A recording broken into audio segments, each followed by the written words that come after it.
ఇంకా దారుణం ఏంటంటే ఒకవైపు చాంతాడంత లైన్లు ఏ ఊరికి పోయినా కనబడుతుంటే వేల మంది వర్షాల్లో కూడా లైన్లలో తల్లడిల్లిపోతుంటే ముఖ్యమంత్రి గారు మాత్రం రాష్ట్రంలో ఎరువుల కొరతనే లేదు, షార్టేజ్ లేనే లేదు, ఇదంతా కృత్రిమ కొరత, సోషల్ మీడియా సృష్టి అని పనికిమాలిన డైలాగులతో టైంపాస్ చేస్తా ఉన్నారు తన జూబ్లీ హిల్స్ ప్యాలెస్ లో కూర్చొని.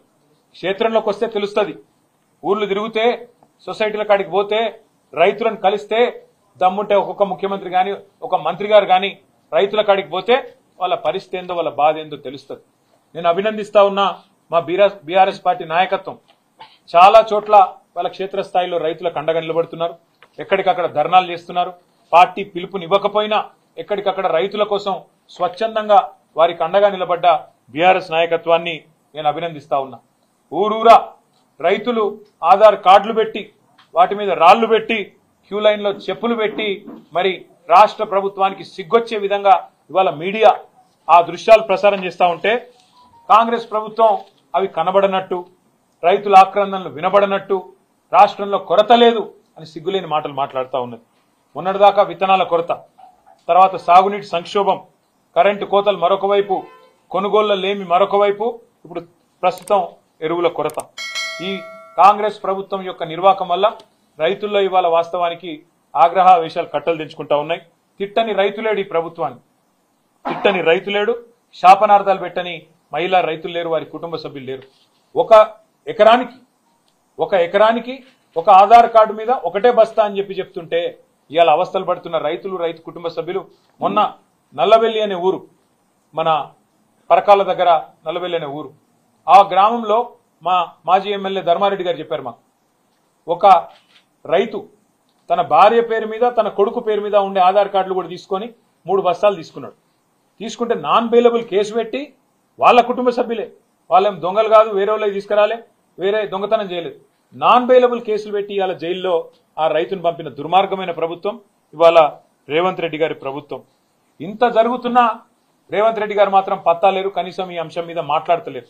ఎక్కడ పోయిండో ఏం చేస్తున్నాడో రేవంత్ రెడ్డి గారు ఆయన ప్రభుత్వం చెప్పాలని చెప్పి నేను కోరుతా ఉన్నా.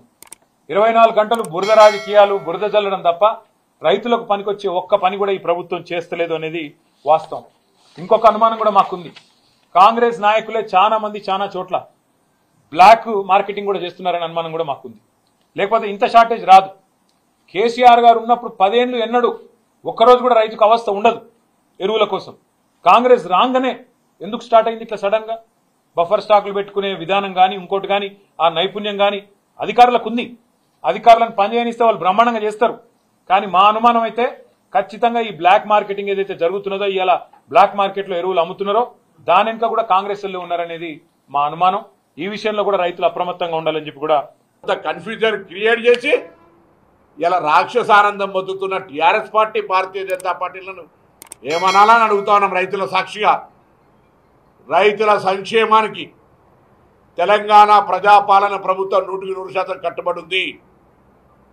తెలంగాణ రైతాంగం తెలుసుకోవాల్సిన అంశం, ఎరువులు ఎప్పుడు కూడా రాష్ట్ర ప్రభుత్వాలకు సంబంధించిన అంశం కాదు, ఇది పూర్తిగా కేంద్ర ప్రభుత్వందే. చెప్పులు కృత్రిమంగా పెట్టి నమస్తే తెలంగాణ వార్త రాసి టీ న్యూస్లో దాన్ని చూపించడం ద్వారా ప్రజల లోపల ఆందోళన కలిగింపజేసి ఒక కృత్రిమ కొరత ద్వారా ప్రజలను, రైతులను ఇబ్బంది పెడతా ఉన్నారు. ఇది ప్రజాస్వామ్యానికి మంచిది కాదు. ఈ రాక్షసానందం రైతాంగానికి ఇబ్బంది పెడుతుంది, మానుకోండి. చేతనైతే మేము అనేక సందర్భాలు చెప్పినాం, భారతీయ జనతా పార్టీ బడ్జెట్లో నిధులు కేటాయించన్నాడు, శాసనసభలో తీర్మానం చేసి చర్చ చేసి కేంద్రాన్ని డిమాండ్ చేసినాం. టీఆర్ఎస్ కలిసి వస్తలేదు. ఇవాళ కూడా తెలంగాణ పట్ల వివక్ష చూపెట్టి భారతీయ జనతా పార్టీ అనేకమైనటువంటి కంప్యూటర్లకు సంబంధించినటువంటి లేదా ప్రత్యేకించి నిధులకు సంబంధించి రైల్వే పరంగా కావచ్చు, ఇతరత్ర ఇన్ఫ్రాస్ట్రక్చర్ కావచ్చు, పక్కన ఆంధ్రప్రదేశ్కు కూడా అధిక నిధులు ఇస్తే తెలంగాణ పట్ల అన్యాయం జరిగితే ఇక్కడటువంటి 2 మంత్రులు కానీ భారతీయ జనతా పార్టీ మౌనంగా ఉంటుంది. వారికి వత్తాసు పలుకుతున్నట్టుగా టీఆర్ఎస్ పార్టీ కూడా తందాన అంటుంది తప్ప ఎక్కడ భారతీయ జనతా పార్టీని టార్గెట్ చేసే ప్రయత్నం చేస్తలేదు. ఈ అంశం పట్ల మా గౌరవ పార్లమెంటు సభ్యులు పార్లమెంటు సాక్షిగా ప్రభుత్వాన్ని మామూలుగా ఒత్తిడి పెంచడంలే, రాష్ట్ర ప్రభుత్వం నుంచి ముఖ్యమంత్రి గారు, మంత్రులు స్వయంగా సంబంధించిన కేంద్ర మంత్రులను అనేక సందర్భాల్లో కలిసినారు. ఇప్పటికైనా మానవత్వంతో తెలంగాణ రైతాంగానికి అవసరమైనంత ఎరువులు సరఫరా చేసే బాధ్యత కేంద్ర ప్రభుత్వంది. నేను స్థానిక పార్లమెంటు సభ్యుడు గౌరవనీయులు మంత్రి బండి సంజయ్ గారిని కూడా కోరుతున్నా, మీరు ప్రాతినిధ్యం వహిస్తున్న జిల్లా నియోజకవర్గంలో కూడా రైతులు రోడ్డు మీదకి వచ్చి ధర్నాలు చేస్తూ ఉన్నారు. జవాబు మీరు చెప్పాల్సి వస్తుంది, బదనాం మేం కాదు. ఎరువుల బాధ్యత మీది. రాష్ట్రం నుంచి విద్యుత్ రాకపోయినా, రాష్ట్రం నుంచి ఇంకేదైనా విత్తనం రాకపోయినా, రాష్ట్రం నుంచి మా తరఫున ఏదైనా సమస్య ఏర్పడితే మేము బాధ్యత వహించడానికి. యూరియా ఎవరియాలి? ఈ రాష్ట్రంలో ఇవాళ బీజేపీ బీఆర్ఎస్ ఆడుతున్న నాటకంలో రైతులు బలైతున్నారు. యూరియా కోసము మా ఎంపీలు, ఈవెన్ మా రాహుల్ గాంధీ, ప్రియాంక గాంధీ గారు కూడా కేంద్రం మీద ఒత్తిడి తెస్తున్నటువంటి విషయం అందరికి తెలుసు. ఇవాళ యూరియా కొరతను సృష్టించింది ఆ పార్టీలు. అదే సాకును ఈ రోజు నువ్వు ముందు పెట్టి మేము యూరియా ఎవరు ఇస్తే వాళ్లకు మద్దతు ఇస్తామంటే ఏమన్నా అర్థం ఉన్నదా? ఎవరి చేతిలో ఉంది యూరియా? ఇవ్వాల్సినటువంటి బాధ్యత కేంద్రం నుంచే వస్తుంది రాష్ట్రాలకు మేజర్గా. సుత్తి లేకుండా, దాపరికం లేకుండా ఖచ్చితంగా మేము బీజేపీకి మద్దతు ఇస్తామనండి, సరిపోతుంది. రకరకాల మాటలు. తర్వాత థర్డ్ గ్రేడ్ పార్టీ. నేను ఒకటే అడుగుతున్నా, నీ దృష్టిలో థర్డ్ గ్రేడ్ అంటే ఏంటిది, ఫస్ట్ గ్రేడ్ అంటే ఏంటిది? అంటే డట్టి ఆలోచనలు మాకు లేవు, డట్టి బుద్ధులు మాకు లేవు. చెల్లెని అన్నది నా ఫోన్ ట్యాప్ చేసి 2 లక్షల పైన మీ చిలుకు ఇక్కడ మెట్రిక్ మీ దగ్గర ఉంది కదా, మీరు తినేశారు. అక్కడ ఎక్కడ దాచారు? మిమ్మల్ని అడుగుతున్నాను. రైతులకు అబద్ధాలు ఆడొద్దు మీరు. ఈరోజు వాస్తవానికి తెలంగాణకు ఎటువంటి కొరత లేదు యూరియాది. ఈరోజు యూరియా షాపుల ముందు లైన్లన్నీ కూడా ఉన్నాయంటే అది కేవలం miss management of the Congress government, Telangana Congress government. ఈరోజు కూడా ఇంకా మాకు సమయం ఉన్నది. మీ సమయంకు మేము మొత్తం సప్లై కూడా చేస్తామని చెప్తున్నాం. మీ రిక్వైర్మెంట్ కన్నా ఎక్కువ సప్లై చేసి యూరియా ఎందుకు ఎక్కువ అవుతుంది మీ దగ్గర? మీరు ఖమ్మం జిల్లానే కదా అగ్రికల్చర్ మినిస్టర్ది. వారు చెప్పాలి ఎందుకు ఖమ్మం జిల్లాలో ఎందుకు యూరియా ఎక్కువ అదనంగా వాడుతున్నారు. పోయినసారి కన్నా ఈసారి వాడుతున్నారు, ఎక్కువ వాడుతున్నారు. Is it not a fact? నేను తుమ్మల నాయకుడు అడుగుతున్నాను.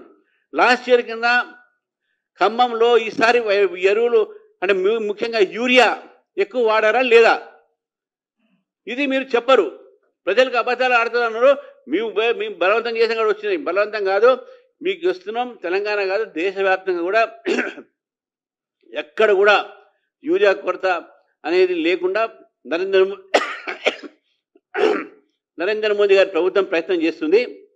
నరేంద్ర మోదీ గారి ప్రయత్నము ఈరోజు రైతుల సంక్షేమం మాత్రమే. ఈరోజు నిజంగా యూరియాకు మీరు బయట మీకు ఎంత దాంట్లో ఫర్టిలైజర్లో ఎంతవరకు సబ్సిడీ ఉందంటే మీకు ఒక యూరియా బ్యాగు మీకు ఇప్పుడు దొరికేది మార్కెట్లో ఎంత 240 రూపాయలు అయితే దాంట్లో 1400 రూపాయలు పైగా కేంద్ర ప్రభుత్వం సబ్సిడీ ఇస్తుంది. డిఏపి కూడా అంతే. 1,40,000 కోట్ల రూపాయలు ఈరోజు ఫర్టిలైజర్ సబ్సిడీ ఇస్తుంది మోదీ గారి ప్రభుత్వం.